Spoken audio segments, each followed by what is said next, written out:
नमस्कार।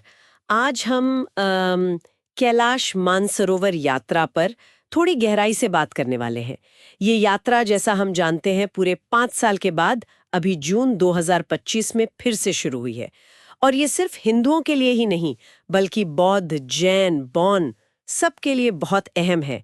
हमारे पास कुछ दिलचस्प जानकारी है इस पर और आज हम कोशिश करेंगे कि इस यात्रा के दोबारा शुरू होने के पीछे की कहानी, नई डिटेल्स और हाँ, भारत चीन रिश्तों पर इसके असर को समझें।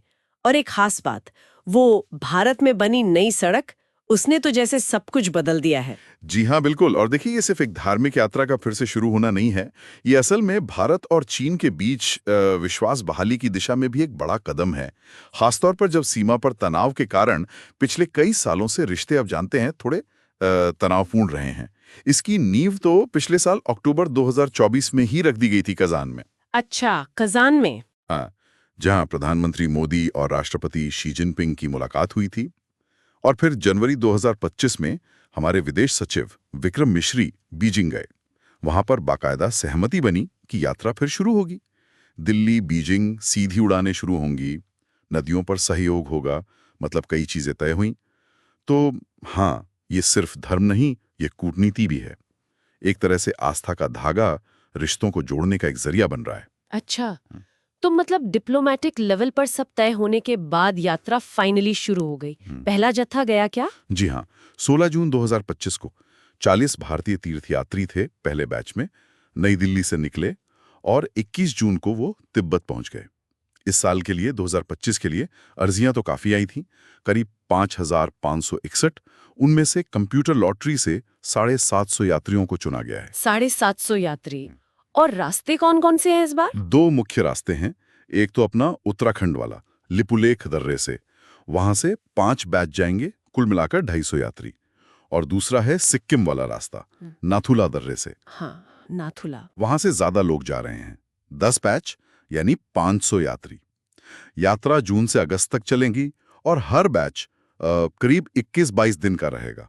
और खर्च नाथुला वाले रास्ते का कुछ अंदाजा है? हाँ, उसका अनुमानित खर्च करीब 2,83,000 रुपए प्रति व्यक्ति बताया जा रहा है। 2,83,000। ठीक है, लेकिन जो बात सबसे ज्यादा चर्चा में है वो है जमीनी बदलाव, इंफ्रास्ट्रक्चर, वो नई सड़क की बात। हाँ, वो तो है ही। 80 किलोमीटर लंबी धारचूला लिपुलेख दर्रा सड़क, ये वाकई में गेम चेंजर है। आप सोचिए, पहले जहां पहाड़ों पर 8-9 दिन की मुश्किल, थका देने वाली ट्रैकिंग होती थी, हाँ हाँ, अब वही रास्ता गाड़ी से सिर्फ 2 दिन में। सिर्फ 2 दिन? अरे वाह! जी, तो यात्रा का पूरा अनुभव ही बदल गया है। ये सड़क बनाई है सीमा सड़क संगठन, बीआरओ ने। अच्छा, बीआरओ का काम है ये? जी हाँ, और ये कोई आसान काम नहीं था। ये सड़क 6,000 फीट से शुरू होकर 17,060 फीट की ऊंचाई तक जाती है। बाप रे, 17,000 फीट! तो इसका मतलब दिल्ली से कैलाश मानसरोवर पहुंचने में अब कितना वक्त लग रहा होगा? पहले तो हफ्ते लग जाते थे। हाँ, अब काफी कम हो गया है। समझिए, हफ्तों की जगह अब शायद 1 हफ्ते के आसपास में सफर पूरा हो सकता है। ये तो बहुत बड़ी बात है। बिल्कुल। और सिर्फ यही नहीं, जो दूसरा रास्ता है सिक्किम वाला, नाथुला का, वहां भी राज्य सरकार ने गैंगटॉक और नाथुला के बीच में अनुकूलन केंद्र बनाए। अनुकूलन केंद्र मतलब? एक्लेमेटाइजेशन के लिए, जी हाँ। ताकि ऊंचाई पर ऑक्सीजन की कमी से यात्रियों को दिक्कत ना हो। और दूसरी सुविधाएं जैसे टॉयलेट्स वगैरह, वो भी बेहतर हुई हैं। और चीन की तरफ क्या इंतजाम है? क्या वहां भी कुछ विकास हुआ है? हाँ, चीन भी तिब्बत में अपना इंफ्रास्ट्रक्चर लगातार बेहतर कर रहा है। जो यात्री पहले गए हैं, उन्होंने तारीफ की है वहां के इंतजामों की। और सुनने में यह भी आया है कि चीन गुनसा एयरपोर्ट को अपग्रेड करने की सोच रहा है। गुनसा एयरपोर्ट? हाँ, उसे डोमेस्टिक से इंटरनेशनल बनाने का प्लान है। अगर ऐसा होता है तो भविष्य में यात्रियों को और सुविधा हो सकती है, पर उसके लिए जाहिर है दोनों देशों के बीच और सहयोग की जरूरत होगी। और रहने ठहरने की क्या व्यवस्था है कैलाश क्षेत्र में? डारचन में, जहां से परिक्रमा शुरू होती है, वहां अब अच्छे, मतलब 4 स्टार लेवल के होटल भी हैं, जैसे हिमालय कैलाश होटल, हिमालय पुलुन होटल।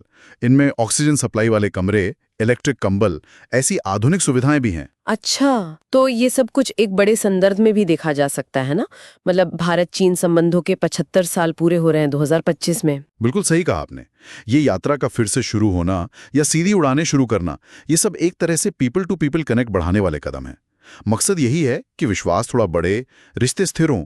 अभी हाल ही में रक्षा मंत्री राजनाथ सिंह ने भी चीनी रक्षा मंत्री से मुलाकात में इस यात्रा के शुरू होने पर खुशी जाहिर की थी। तो संक्षेप में कहें तो कैलाश मानसरोवर यात्रा का ये नया अध्याय सिर्फ धार्मिक आस्था का प्रतीक नहीं है, बल्कि ये बेहतर होते इंफ्रास्ट्रक्चर, खासकर भारत की उस नई सड़क और भारत चीन के बीच धीरे धीरे आगे बढ़ते डिप्लोमेटिक प्रयासों का भी नतीजा है। निश्चित रूप से, इसमें कोई शक नहीं। और ये सब देखते हुए एक सवाल मेरे मन में आता है, शायद सोचने वाली बात है सबके लिए, कि जिस तरह से अब पहुंचना आसान हो रहा है, इंफ्रास्ट्रक्चर बढ़ रहा है, इसका लंबे समय में कैलाश मानसरोवर क्षेत्र की जो अपनी एक आध्यात्मिक पहचान है और वहां का जो नाजुक पर्यावरण है, उस पर क्या असर पड़ेगा? ये विचार करने योग्य प्रश्न।